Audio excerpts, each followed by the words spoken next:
Students आज हम class 9 के chapter number 9 transfer of heat के असाइनमेंट्स और न्यूमेरिकल हल करेंगे। ये हमारे इस क्लास के आखिरी चैप्टर हैं। इसमें एक असाइनमेंट और 3 न्यूमेरिकल्स हैं, तो एक ही वीडियो में हल करने की कोशिश करेंगे। मैंने पहले से इसको हल करके रखा है, सिर्फ हम इसको एक्सप्लेन करेंगे। तो चलिए बढ़ते हैं इसके पहले असाइनमेंट की तरफ।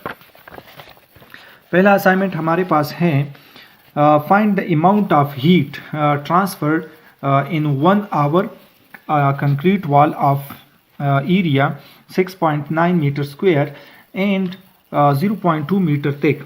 आपने हीट ट्रांसफ़र मालूम करनी है 1 घंटे में, जो कंक्रीट वॉल से बाहर जा रही है, जिसकी एरिया जो है 6.9 मीटर स्क्वायर है और इसके लेंथ जो है 0.2 metre. One side of the wall is held at 20 degree centigrade, another side at 5 degree centigrade. इस कंक्रीट वॉल के अंदर की तरफ 20 डिग्री सेंटीग्रेड है और दूसरी तरफ जो है 5 डिग्री सेंटीग्रेड है। Thermal conductivity of concrete is 1.3 joule पर केल्विन पर मीटर पर सेकेंड। इतनी उसकी हमारे पास थर्मल कंडक्टिविटी है।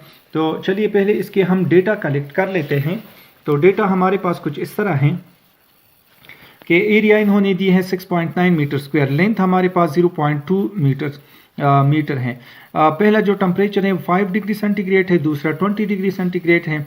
तो चेंज इन टेम्परेचर जो है वो हम दूसरे से पहला माइनस करेंगे, तो हमारे पास क्या आता है 15 डिग्री सेंटीग्रेड। यही हम केल्विन में हमारे पास 15 केल्विन होगा। ये हमारे पास जो डिफरेंस है हम इसको लिखते हैं, इस तरह नहीं है कि 15 डिग्री सेंटीग्रेड 15 केल्विन के बराबर हैं। ये पहले क्वेश्चन में मैंने तरीका बताया है कि अगर हम इसको 5 डिग्री और 20 डिग्री सेंटीग्रेड को केल्विन में चेंज करते हैं और फिर उसकी डिफरेंस निकालते हैं, तो ये डिफरेंस सेंटीग्रेड में और केल्विन में हमारे पास सेम आता है। इसके बाद थर्मल कंडक्टिविटी के की वैल्यू उन्होंने दी है और टाइम जो है वो 1 आवर है, वो हमने मालूम करना है। जो हमारे पास जो भी आता है हमने इसको मालूम करना है। तो क्यों मालूम करना है, तो इसके लिए हमारे पास जो फार्मूला है वो Q is equal to K, यानी थर्मल कंडक्टिविटी की एरिया और टाइम और टेम्परेचर डिफरेंस पे डिवाइड करके एल पे डिवाइड करके इसकी वैल्यू मालूम करते हैं। सिंपली इसकी वैल्यू पुट कर लें 1.3, 6.9, 3600, ये 1 आवर में जितने सेकंड्स बनते हैं, और 15 हमारे पास चेंज इन टेम्परेचर 0.2 लेंथ के ऊपर डिवाइड करना है।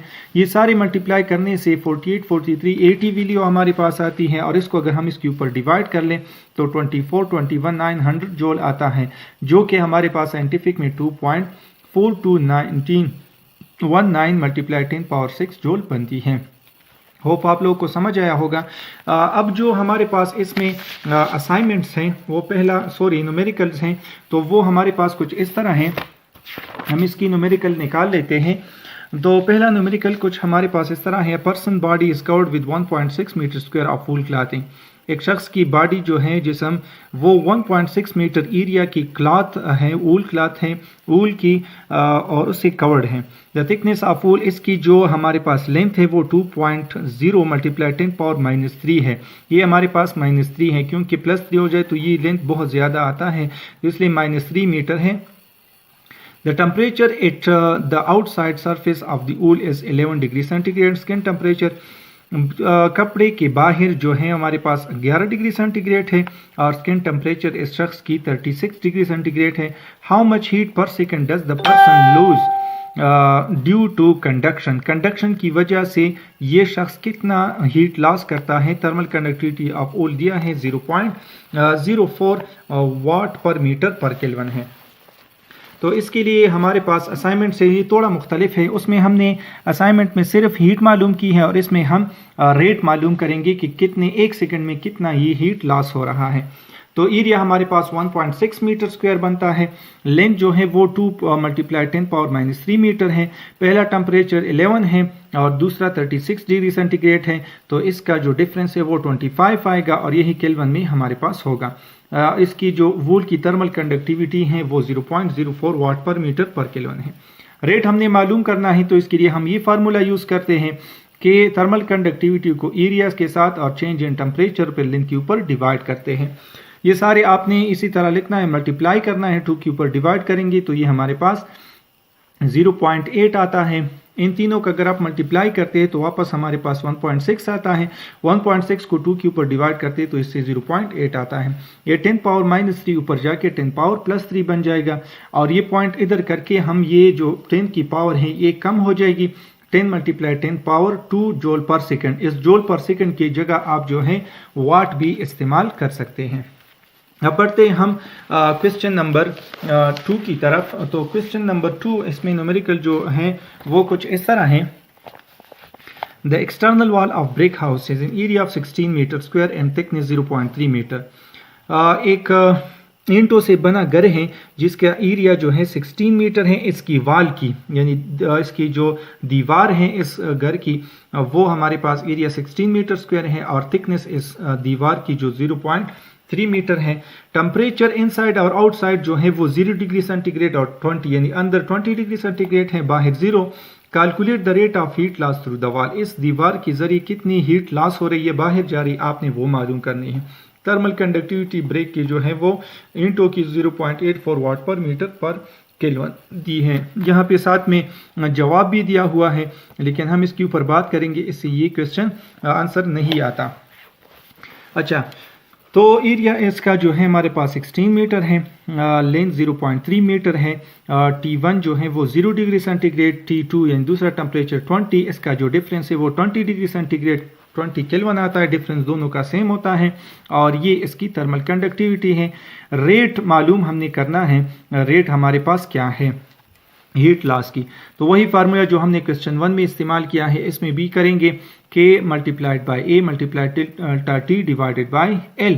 तीनों की वैल्यू आपने मल्टीप्लाई करना है और फिर 0.3 के ऊपर डिवाइड करना है तो आपके पास जो वैल्यू आएगी 896 जूल पर वाट पर सेकंड आता है। ये सॉरी हमारे पास पर सेकंड की पर सेकंड है या इसकी जगह आप पूरे वाट भी इस्तेमाल कर सकते हैं।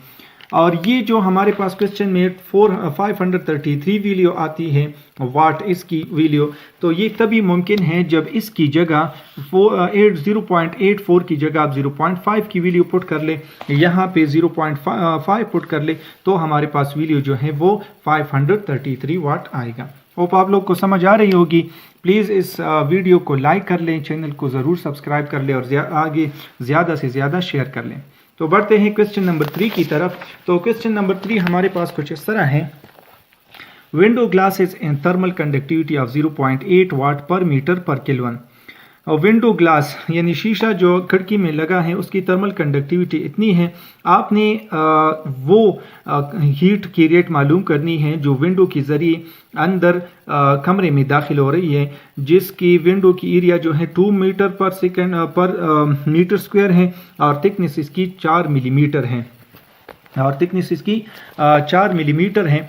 The temperature inside in air condition room, अंदर कमरे के अंदर 20 डिग्री सेंटीग्रेड है और बाहर आउटडोर में जो टेम्परेचर है वो 35 डिग्री सेंटीग्रेड है। यानी बिल्कुल इसी तरह क्वेश्चन है, इसी तरह हमने इसकी हीट अंदर कितनी आ रही है वो हमने मालूम करना है। तो एरिया हमारे पास गिवन है 2 मीटर स्क्वायर है, लेंथ हमारे पास 4 मिलीमीटर है, तो इसको आपने किस में कन्वर्ट करना है, मीटर में। 1000 के ऊपर आप इसको डिवाइड करेंगे तो ये हमारे पास क्या बनेगा 4 मल्टीप्लाई 10 पावर -3 मीटर। पहला जो टेम्परेचर है वो 20 डिग्री सेंटीग्रेड और दूसरा टेम्परेचर 35 डिग्री सेंटीग्रेड, तो इसका डिफरेंस जो है वो 15 डिग्री सेंटीग्रेड आएगा। तो ये हमारे पास डिफरेंस केल्विन में भी 15 केल्विन होगा। इसकी थर्मल कंडक्टिविटी 0.8 वाट पर मीटर पर केल्विन है। Rate of transfer of heat आपने मालूम करनी है। वही जो दो क्वेश्चन में हमने यूज़ किया है वही हम यूज़ करेंगे। K multiplied A multiplied delta T divided by L। Value put कर ले 0.8 मल्टीप्लाइड 2 मल्टीप्लाइड बाई 15। अगर आप इसको मल्टीप्लाई करते तो इससे 24 आता है और 4 के ऊपर डिवाइड करेंगे तो 24 divided by 4 is equal to 6 और ये 10 पावर -3 ऊपर जाके 10 पावर +3 बन जाएगा। तो अगर आप यही लिखते हैं तो भी सही है और अगर आप इस तरह लिखते हैं 6000 और ये 10 पावर 3 इसकी जगह और इसकी जगह आप वाट लिख ले, जूल जो है वो वाट के बराबर होता है। तो होप आप लोग को समझ आया होगा। प्लीज़ इस वीडियो को लाइक कर लें, ज़्यादा से ज़्यादा शेयर कर लें और ये मेरे 1000 सब्सक्राइबर पूरे करने में मदद दें। Thank you and वस्सलाम।